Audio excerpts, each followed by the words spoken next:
artificial rain produced in Maharashtra, cloud seeding technology used.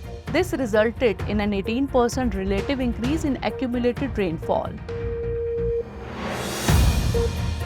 New species of mushroom discovered related to the Candoleomyces genus. This species is found in the Western Ghats of India. Danger looms over Western Antarctica's ice sheets, research revealed. These sheets will melt even after reduction in carbon emissions. One Nation, One Student ID initiative launched. This will give lifelong recognition to students. There will be no need for physical documents.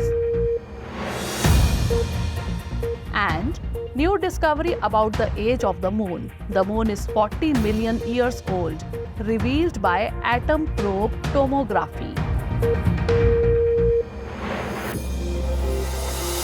Recently, the results of an experiment related to cloud seeding have been released. The results were published in the journal Bulletin of the American Meteorological Society. The results revealed that cloud seeding is an effective strategy to increase rainfall in an area. In fact, after the cloud seeding experiment conducted in Solapur, which falls on the leeward side of the Western Ghats, it was observed that after 2 hours, there was a relative increase of 18% in the accumulated rainfall. The total enhancement of water availability through cloud seeding experiments was 867 million liters. It is noteworthy that this experiment was conducted in Solapur, Maharashtra during the year 2018 to 2019. Let us tell you that Solapur is situated on the banks of the Western Ghats. This area comes under the rain shadow region, hence there is less rainfall here.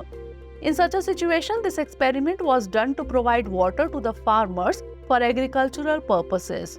The primary objective was to investigate the efficacy of hygroscopic seeding in deep convective clouds and to develop a cloud seeding protocol.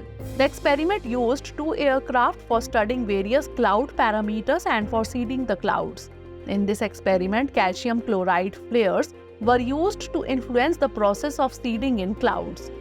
It is noteworthy that rainfall is induced artificially through cloud seeding. Cloud seeding involves spreading small particles such as calcium chloride flares along the flow of clouds using aircraft. These small particles absorb moisture from the air and due to condensation, their mass increases. Due to this, the water drops become heavy and it rains. This process is done at a time when the clouds are in their growing stage so that the seed particles can enter the clouds with minimal dispersion. However, not all cloud seeds produce rainfall.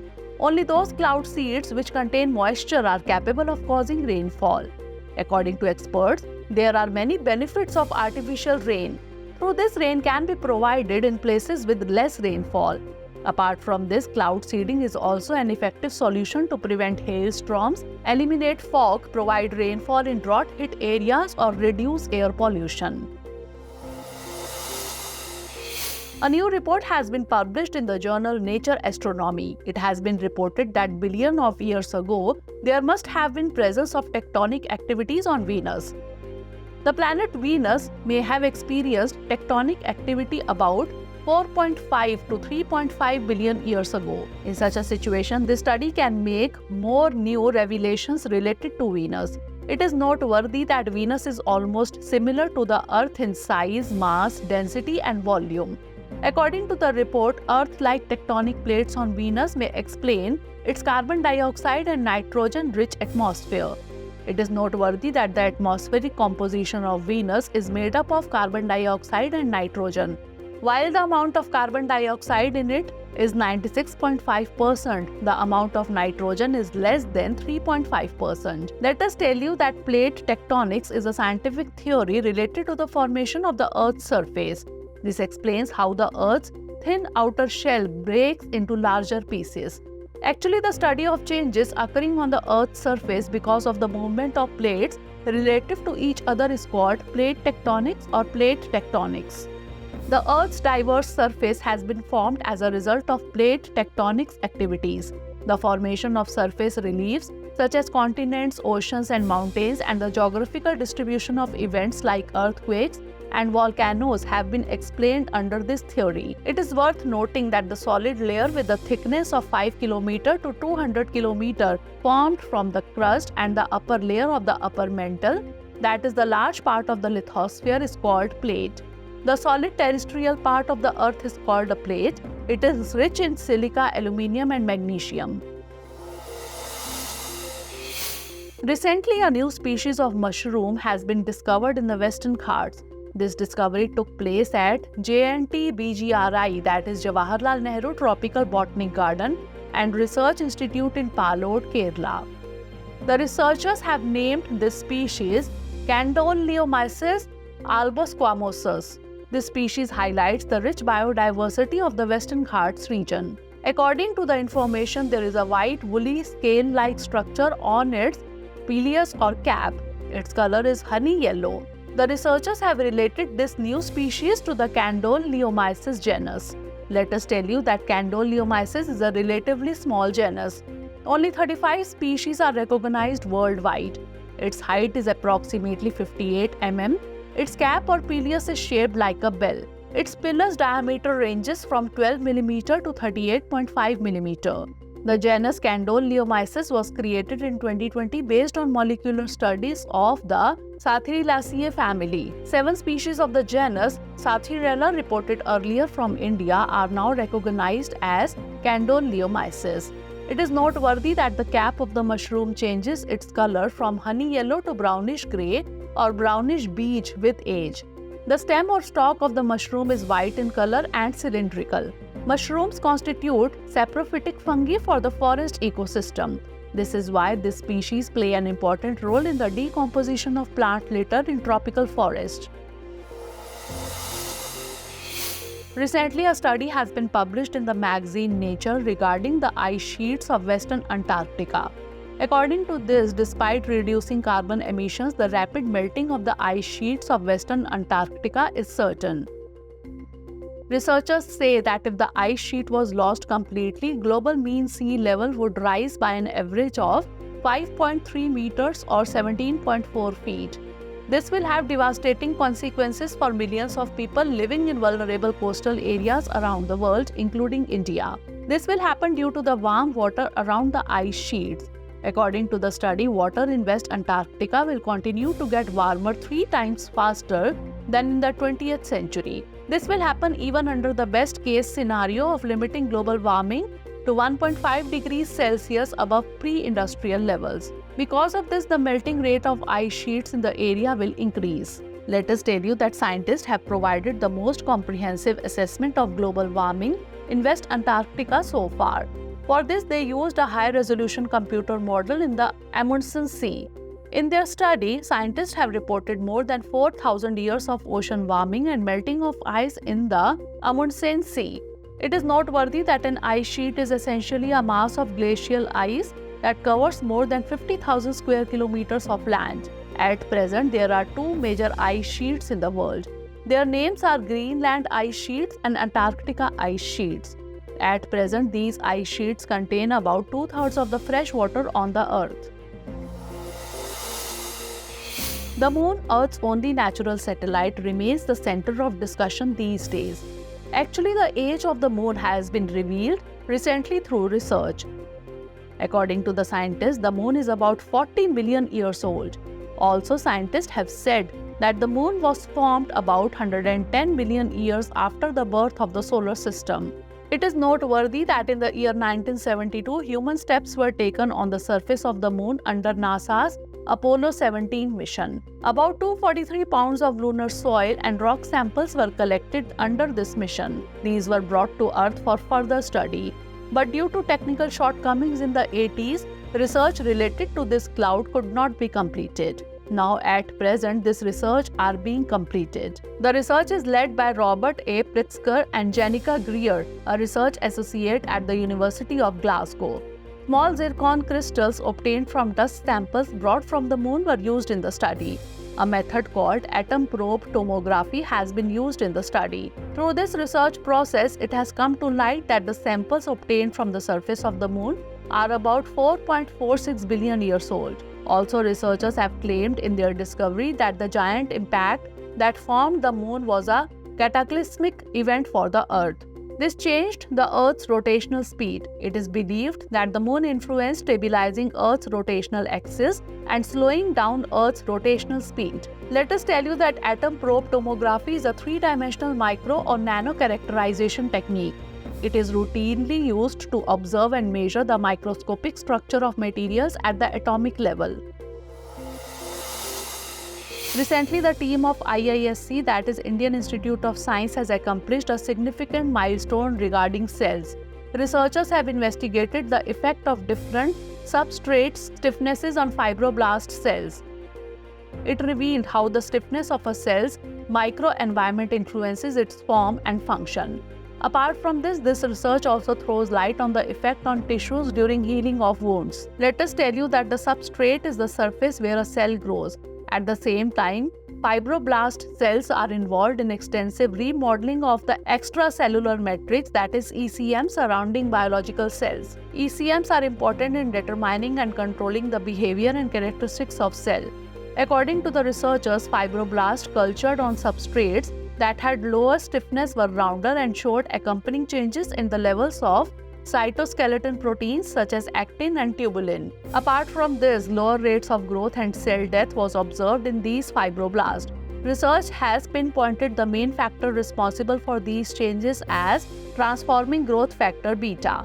Notably, transforming growth factor beta is a secreted cytokine that regulates many physiological and pathological processes during development. However, the researchers did not observe any changes in total TGF-beta levels at first. However, when the substrate stiffness increased, the activity of TGF-beta also increased. This explains why healing of wounds occurs at different rates in different tissues. This may include bone tissue being less susceptible to injury than muscle tissue because bone tissue grows on a stiffer ECM, while muscle tissue resides in a softer ECM. Improper wound healing can lead to tissue fibrosis. It can also result in heart problems. Also, changes in tissues can be seen in diseases like cancer.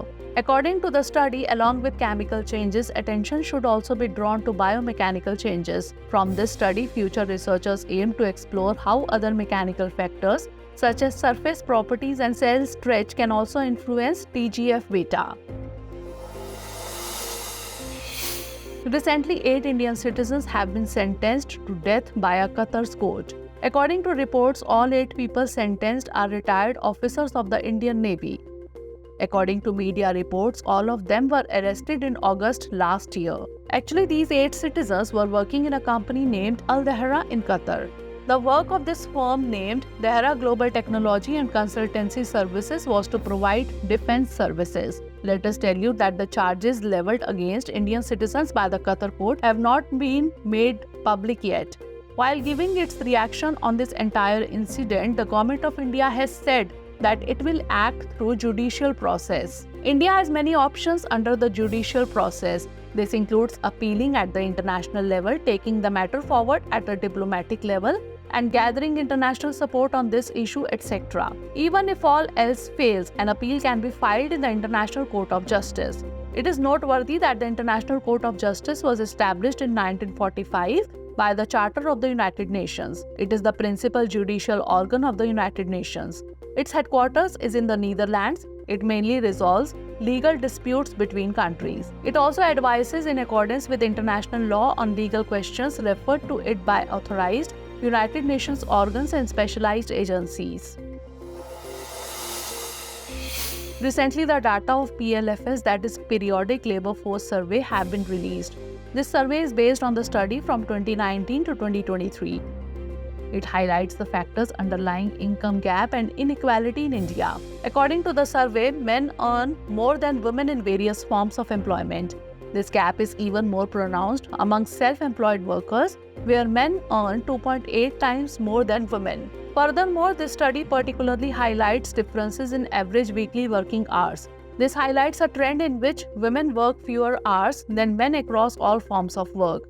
In 2023, self-employed women worked 50% fewer hours than their male counterparts, whereas this difference was lowest among regular wage workers. In this, men worked 19% more hours. At the same time, the gender gap in hourly earnings was much smaller for regular wage workers. It has decreased from 11% in 2019 to 4% in 2023. This shows that despite lower weekly earnings, women in regular employment earn the same per hour as men. The study thus emphasizes the need for comprehensive policy measures to address not only differences in remuneration but also factors affecting total working hours. Social norms and responsibilities associated with domestic and child rearing limit women's choices in terms of working hours. To bridge this gap, interventions such as mandating crèches and extended maternity leave are needed within the workplace. At the same time, broader changes in social norms are necessary to ensure equal opportunities for women in the workforce. Recently, the central government has launched the One Nation, One Student ID initiative. Its objective is to promote educational activities in India.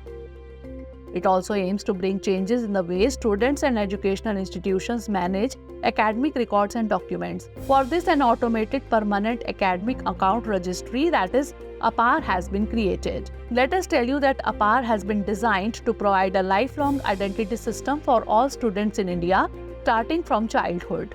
Its primary objective is to reduce the need for students to carry physical documents. It will ease the tracking of educational progress from pre-primary education to higher education for learners, schools and government authorities. APAAR has been integrated with DigiLocker.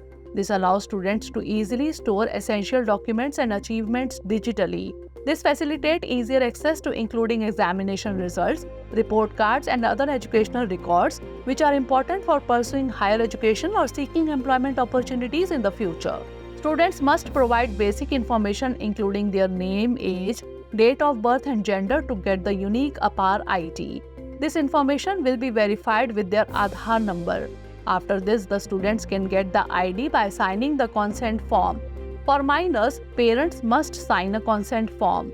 It is noteworthy that APAAR has been started under the National Education Policy 2020. This initiative will enable state governments to monitor literacy rates, dropout rates and various other educational parameters. According to experts, this initiative will establish a single reliable reference for educational institutions. This will also help in preventing fraud and issuing duplicate educational certificates. Recently, a study related to cancer based on evidence from 2003 to 2020 has been published in the Lancet Regional Health Southeast Asia. According to the study, Mizoram exhibits the highest incidence rate of cancer in India. The cancer incidence and mortality are continuously increasing in the state, especially among the younger generation. Stomach cancer has been emerging as the primary cause of cancer-related deaths among men, whereas in the case of women, lung cancer is the major cause. It is noteworthy that Mizoram is the second least populous state of India. Despite such a small population, the high number of cancer cases here is a matter of concern. According to WHO, cancer has become a global concern responsible for 1 in 6 deaths worldwide. It is noteworthy that the most common cancers among men in Mizoram are related to lung, prostate, stomach and others. Whereas in women, apart from lung, cervical and breast cancer, other types of cancer are prevalent. Studies show that lifestyle and dietary patterns may exacerbate this dangerous trend. The rising mortality rate has been attributed to lack of diagnostic facilities, shortage of skilled health workers, inadequate treatment strategies, and transportation challenges. These findings underline the urgent need for better cancer awareness and access to specialized treatment in Mizoram. According to another study, 1 in 9 people in India is likely to develop cancer in their lifetime. The study was published with the title Cancer Incidence Estimate for 2022 and Projection for 2025, results from National Cancer Registry Program. It has been told that the cases of lung and breast cancer are more in men and women respectively. At the same time, lymphoid leukemia cancer is more common in children aged 0 to 14 years. The study has estimated that cancer cases may increase by 12.8% in 2025 compared to 2020. Recently, for the first time in India, a study on hypertension has been conducted at the district level. It evaluates variations in the diagnosis and treatment care of hypertension. This study has been done by AIIMS Delhi in collaboration with scientists from Europe and America. It used hypertension data from NFHS5. Let us tell you that the data of nearly 1.7 million respondents from a total of 707 districts has been analyzed in the study. The study shows that 1 in 4 adults had hypertension. Only 1 in 3 was aware of the condition and only 1 in 5 gets treatment. Also, only 1 of 12 had their blood pressure under control. Moreover, there was similar prevalence of hypertension in 4 districts of Karnataka, that is Chikmagalur, Shimoga, Udupi and Chitradurga. But the proportion of those diagnosed and treated was higher in Chikmagalur and Udupi. Also, Meghalaya had similar prevalence of hypertension in 5 districts of Garo Hills, 2 districts of Jayantia Hills and 3 districts of Khasi Hills. While the proportion of people diagnosed was much lower in Garo Hills than in Jayantia Hills and Khasi Hills. The findings emphasize the importance of screening for hypertension and diabetes through local health workers including ASHA workers. This will make treatment more accessible to those in need. According to WHO, 188.3 million people in India are suffering from hypertension. In this, only 37% people get diagnosed and only 30% people manage to start treatment, whereas only 15% people manage to keep their blood pressure under control. It is estimated that if half the people with the condition manage to keep their blood pressure under control, at least 4.6 million deaths could be prevented in India by 2040. Recently, the Human Rights Watch organization has accused Israel of using white phosphorus munitions in Gaza. According to the organization, such weapons pose a risk of serious and long-term injury to civilians. However, Israel has denied this. It is noteworthy that Israel had also been accused of attacking the Gaza Strip with sun munitions white phosphorus earlier in the 2008 to 2009. Later, it stated that it had used this only for the purpose of signaling and marking in uninhabited areas. Let us tell you that white phosphorus is a chemical element. It is useful in military operations, but it also poses environmental dangers. In the context of warfare, it is often used to create dense smoke clouds, hindering visibility and providing cover for military maneuvers. In addition, it is also used in incendiary devices such as grenades and artillery shells. This can cause persistent and intense fires. However, using weapons containing white phosphorus in populated areas causes severe burns and suffering to the people. Therefore, CCW, that is Convention on Certain Conventional Weapons, prohibits the use of many such weapons for the purpose of safeguarding the civilians. It is noteworthy that Protocol 3 under the CCW specifically deals with incendiary weapons. Therefore, when white phosphorus is used as an incendiary weapon rather than as a chemical weapon, it falls under the regulations of Protocol 3 of the CCW. However, Protocol 3 does not effectively regulate multipurpose munitions such as those containing white phosphorus, which can cause harm in the same way as the incendiary weapons. Let us now look at the 5 questions based on the bulletin. First question is, consider the following statements. 1. Rainfall can be caused in an area through cloud seeding. 2. Rainfall is induced artificially through cloud seeding. 3. Through this, rain can be provided in places with less rainfall. How many of the above statements are correct? Only 1, only 2, all 3, or none of the above. Next question is, consider the following statements with reference to Candoleomyces albosquamosus. 1. Recently, it has been discovered in the eastern Ghats of India. 2. It is a species of mushroom. 3. Its color is honey yellow. How many of the above statements are correct? Only 1, only 2, all 3, or none of the above. Next question is, consider the following statements. 1. NASA's Apollo 17 mission reached the moon in the year 1972. 2. According to new research, the moon is about 40 million years old. 3. Atomic probe tomography is a 3-dimensional micro or nano characterization technique. How many of the above statements are wrong? Only 1, only 2, all 3, or none of the above. Next question is, consider the following statements. 1. Substrate is the surface where a cell grows. 2. TGF-beta is secreted cytokine that regulates many physiological and pathological processes during development. 3. Extracellular matrices are important in determining and controlling the behavior and characteristics of cells. How many of the above statements are correct? Only 1, only 2, all 3, or none of the above. Last question is, consider the following statements. 1. White phosphorus is useful in military operations. 2. It is also used in grenades and artillery shells, etc. How many of the above statements are correct? Only 1, only 2, both, or none of the above. At the end, let us have a look at few more events of the last week in other news. Recently, a workshop on India-African Union cooperation has been started. It is being conducted by Drishti IAS in the form of feeder thematic workshops on varied themes. These are being organized from November 1 to 9, 2023. During this period, 10 thematic workshops will be organized. The themes of the workshops include G20 to G21, data for development, tourism, digital public infrastructure, sustainable development goals, trade, Indian development model, women-led development, reforming multilateral development banks, climate finance and green development. These workshops will thus serve as a platform for dialogue and exchange of ideas focusing on important thematic areas. These themes highlight the growing ties between India and the African Union and their joint efforts to build a more inclusive, sustainable and resilient global community. Recently, the all-women bike expedition Yashaswini concluded with the celebration of Nari Shakti in Ekta Nagar, Gujarat.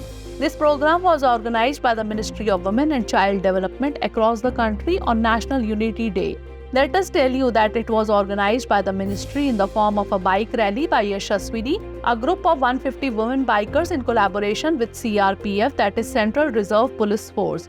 It consisted of 3 teams with Team Jammu and Kashmir Zone, starting their journey on 3rd October 2023 from Srinagar. Team Northeast Zone and Team South Zone starting their journey on 5th October from Shillong and Kanyakumari respectively.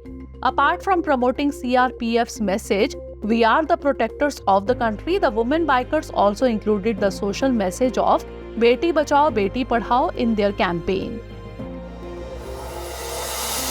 Recently, Indian Prime Minister Narendra Modi and Bangladesh Prime Minister Sheikh Hasina jointly inaugurated the Agartala-Akhora rail link. This rail link is about 12.24 km long, which will connect Agartala in the Indian state of Tripura to Akhora Junction in Bangladesh. 6.78 km portion of this rail link is in Bangladesh, and the remaining 5.46 km portion lie on the Indian side in Tripura. It is a dual gauge railway line.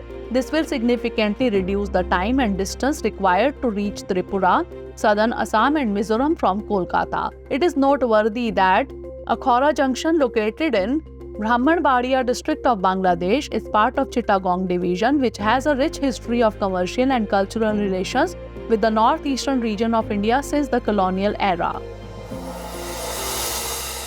Recently, an annual report on road accidents in India 2022 has been published by the Ministry of Road Transport and Highways.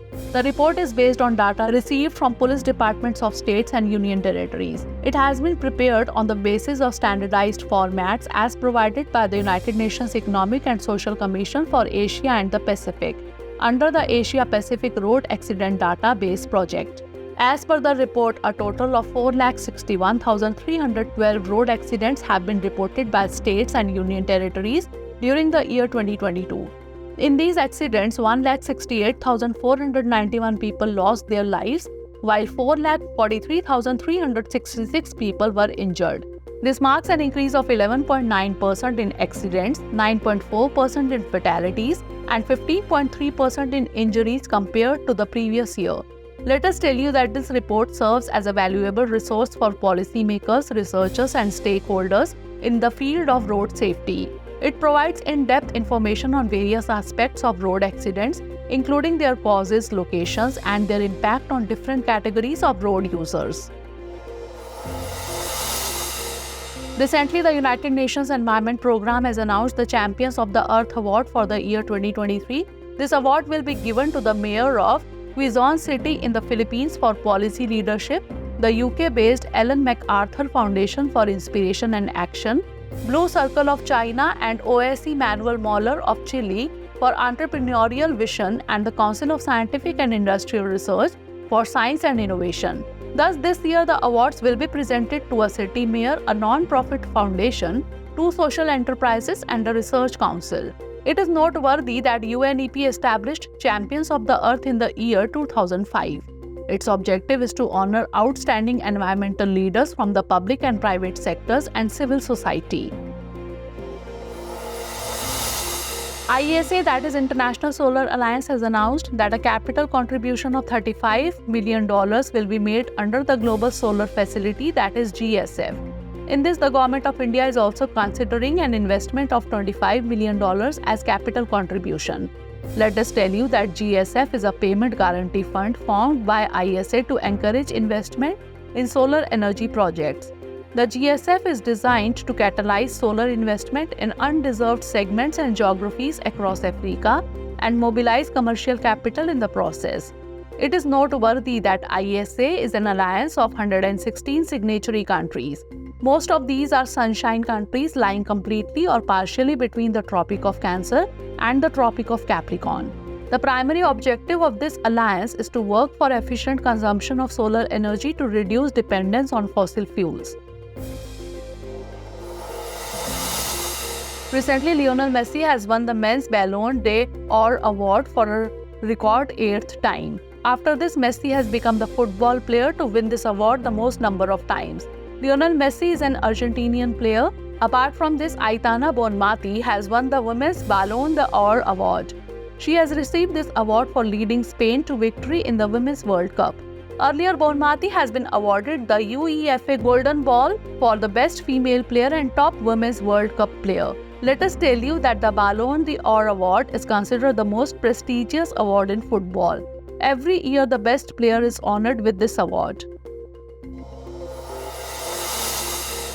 Recently, the second Rohini Neer Prize has been announced. This year, this award has been given to engineer turned social worker Dinanath Rajput.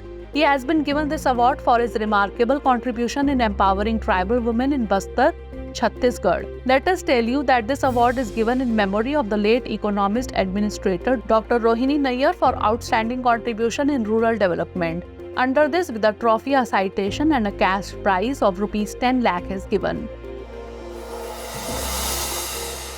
Recently, UNESCO, that is United Nations Educational, Scientific and Cultural Organization, released the list of UCCN, that is UNESCO Creative Cities Network. In this, 55 new cities from around the world have been included in various categories. 2 cities of India have also made their place in these. In this list, Gwalior of Madhya Pradesh has been included as Music City and Kozhikode of Kerala has been included as Literature City. Let us tell you that the cities nominated under the UCCN list are included under 7 creative fields, that is crafts and folk art, design, film, gastronomy, literature, media, arts and music. So far, 350 cities from more than 100 countries have been included in it. It is noteworthy that 31st October is celebrated as World Cities Day. Recently, the world's first AI, that is Artificial Intelligence Security Summit 2023 was held in Britain. It was the world's first summit of its kind hosted by the United Kingdom. This conference was organized at Bletchley Park in Buckingham, UK. This place holds historical significance as the base of code-breaking operations during the World War II. The aim of the conference was to bring together governments, leading technology and AI companies, civil society and experts from different countries to discuss the risk of emerging AI technologies. Rajiv Chandrasekhar, Union Minister of State for Skill Development and Entrepreneurship and Electronics and IT of India, addressed the inaugural session.